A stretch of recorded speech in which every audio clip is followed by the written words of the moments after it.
Good Saturday morning, everyone. I didn't really plan on doing a live video today, but I went out to my mailbox this morning, and because I didn't get the mail, didn't have a chance to get it last night, and I looked in my mailbox and I saw a letter from Play.com, and I was thinking, why in the world would Keith write me a letter? I mean, I know we've chatted in Facebook a couple of times and stuff like that, but I'm not exactly sure I'm correspondence worthy of the creator of the game. So I went ahead and opened the envelope just to see what was going on. Well, as it turns out, and I found this out when I got the 2017 in-season set, I went through some of the players and noticed that some of the pitchers, left-handed pitchers, were incorrectly coded to right-handed pitchers.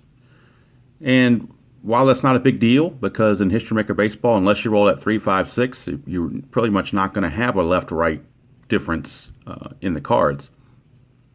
But it's still something I like to, try to be accurate as possible. And when I'm playing the games, I try to manage according to that situation.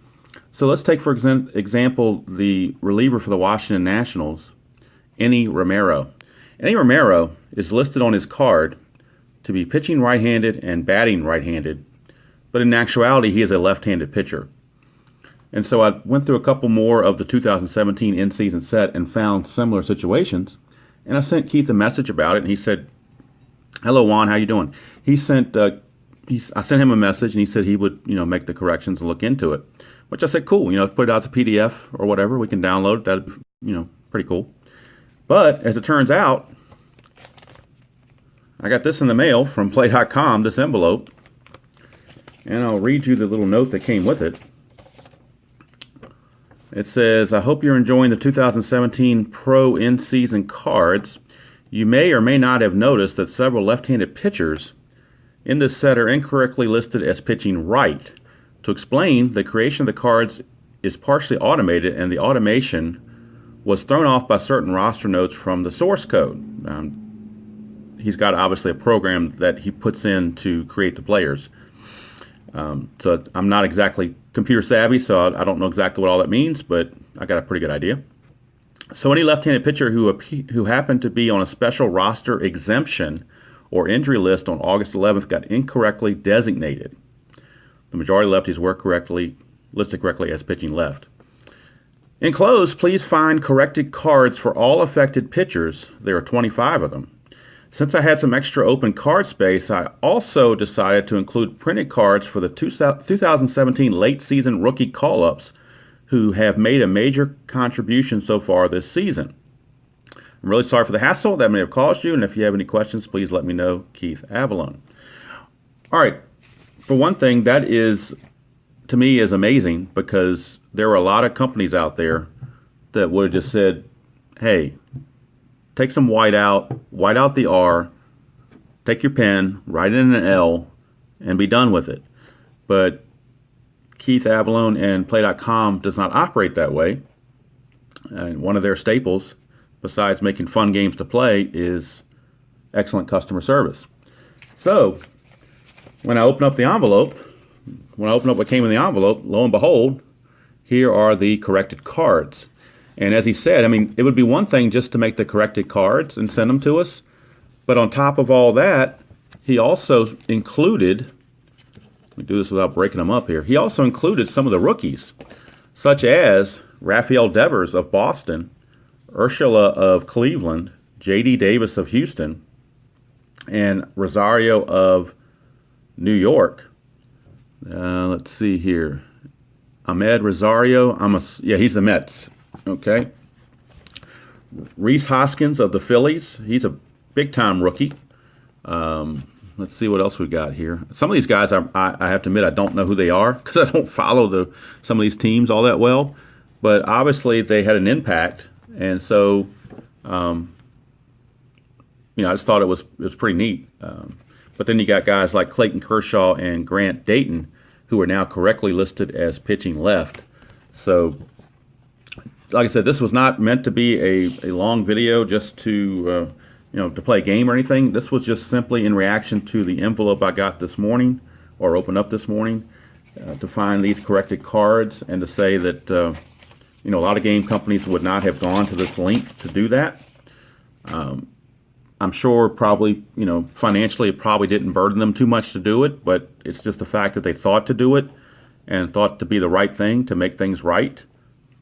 And so that's why I wanted to put that out there, just to say that I do believe there are some companies out there, and I won't name any of them, but you can probably take your best guess.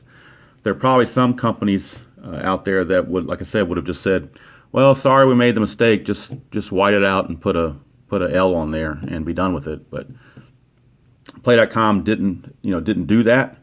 So, Juan, you want me to play a game? I don't really have anything set up to play per se. I was actually getting ready to play another game, a different game, but I guess I could set something up. I don't know. Kind of early in the morning, so I don't think a lot of people will be tuning in. But like I said, the main reason I did this was simply to emphasize the great customer service that Keith provides at Play.com. No matter what game you choose, I just happen to opt for History Maker Baseball because I'm a baseball fan. I own Hockey Blast and I own second season football, but I barely play them. Third Planet of the Sun, yeah, we can conjecture about that, but I'd rather not denigrate someone else's company. I'd rather be positive and look at the positive things.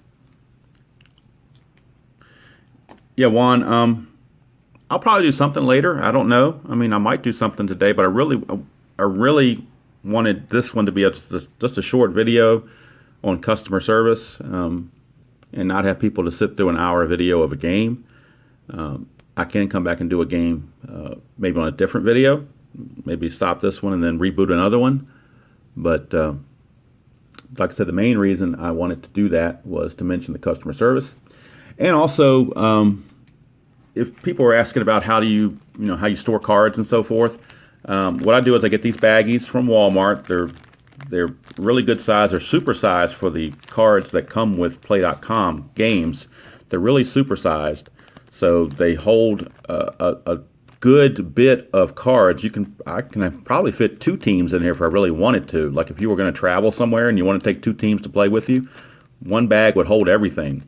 And these bags of this size at Walmart are $2 for 100. So you can't beat that. I mean, that's just insanely good, and they're high quality bags. I mean, I've been using them for a couple of years, and they've done very well for me.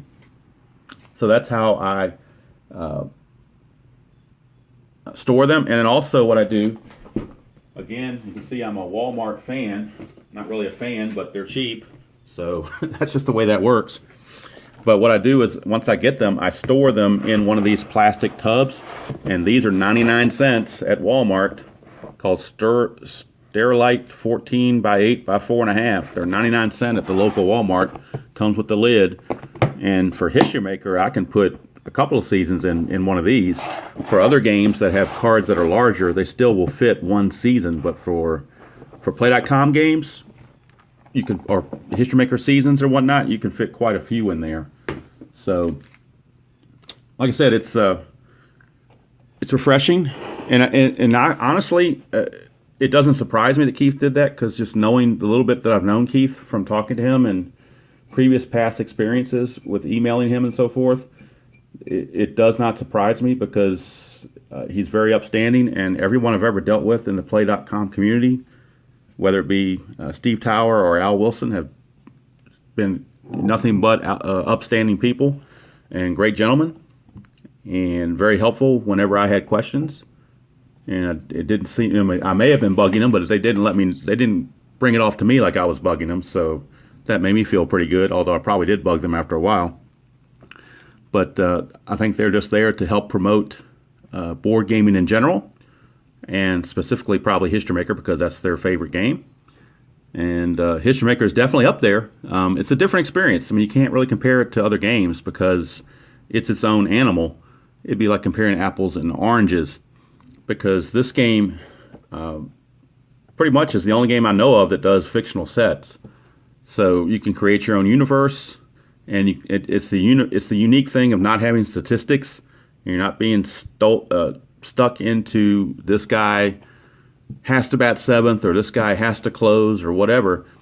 You can start on opening day, and that game day chart will give you the ebbs and flows, who's going to be hot, who's going to be not, how's the team chemistry that day, how's the manager that day, all those kind of things. And plus you have the manager cards, which are definitely a unique process in the game application. There's no other game that has that. There are umpires. No other game has the umpires in their game, which they don't come up that often, but they come up enough to be interesting.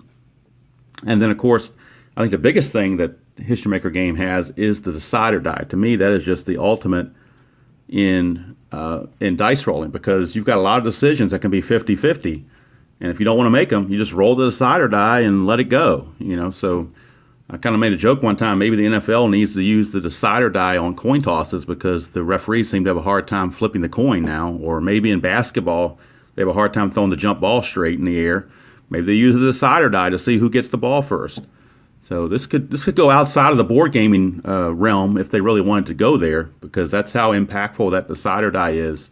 I know a lot of games I've played on History Maker, the decider die has been the difference between a home run, a strikeout, a win, and a loss. So you're right there on the edge. You never know what that decider die is going to do when you roll it. Sometimes you like seeing that dot, and sometimes you don't. But anyway, it's already gone too long. It's already over 11 minutes, and I really didn't intend to go that far and get on these tangents. But my main purpose was to thank Keith and Play.com folks for the customer service that they provide and for going the extra mile of sending those cards out. Like I said, they really didn't have to do that. They could have just done it on a PDF and said download it, or they could have just said, hey, take some white out and make it left-handed yourself. And on top of that, just to add icing on the cake, they also threw in a couple of the rookies that were not in the set originally on August 11th. So nothing but kudos for Keith and everyone associated with Play.com. I think Al maybe works for them or does some sort of side work for them. I'm not sure. I don't want to be presumptuous. But anybody that's associated with Play.com, this shout out goes to you. I was almost like Harry Carey would say, "This bud's for you," but whatever. But it's a shout out to you guys for being the great customer service company that you are, and always being innovative and coming out with games that are fun to play. My wallet takes a hit, but my entertainment dollar value is well worth the money that I get back in return. It's well worth it. I've never regretted buying anything from Play.com. Everything I bought from them, I have played, and some I've played more than others. But the good thing is I know they're there, so if I feel like pulling out the fictional set and playing a game, it's there. If I feel like going on and pulling out the 1967 set, it's there. Of course, I'm playing the Atlanta Braves replay, so when I'm done with that, I'll have to come up with something else. Maybe I'll do the in-season and start from scratch with the 2017 in-season set. It's the possibilities are endless. So anyway, that's pretty much it. I'm going to get busy with some more things I need to get done around the house, but I felt compelled to put this out on video once I got the cards in the mail. And excellent shout out to Keith, and probably for most of you who have purchased anything from History Maker Baseball or Play.com, I'm probably preaching to the choir.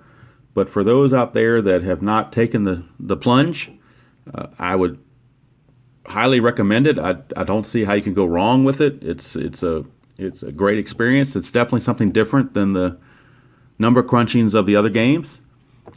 Will you get exactly statistical representation? No, because in this game you're looking forward from opening day. You're not looking back from the World Series. You're looking forward to opening day and seeing how the ebbs and flows of the season will go. So that's going to do it from here. I'm going to take off. I might play a game later on the line. I'm not sure. I have to see what my schedule is going to be today. It is a Saturday, so obviously that's the day I have to do things that need to get done around the house. So we'll see what my time frame is as far as availability. But again, kudos to Keith. I know they're having that playoff thing in Seattle. I think it's this weekend. Wish I could be there, but I'm on the East Coast, so I'm out of luck. But I do feel fortunate and blessed that Keith did allow me to play the Nationals and Cubs first round playoff game, and I had a lot of fun playing that in the 5-game series. It was very, very entertaining and very thrilling to see the way they turned out. So that's going to do it from here. Hope everybody has a great Saturday. We're now officially into fall, so I guess football is starting to kick in, but I'll always be a baseball person at heart. So to me, baseball season is 365 days a year. So until next time, you guys take care, and I will see you all down the road.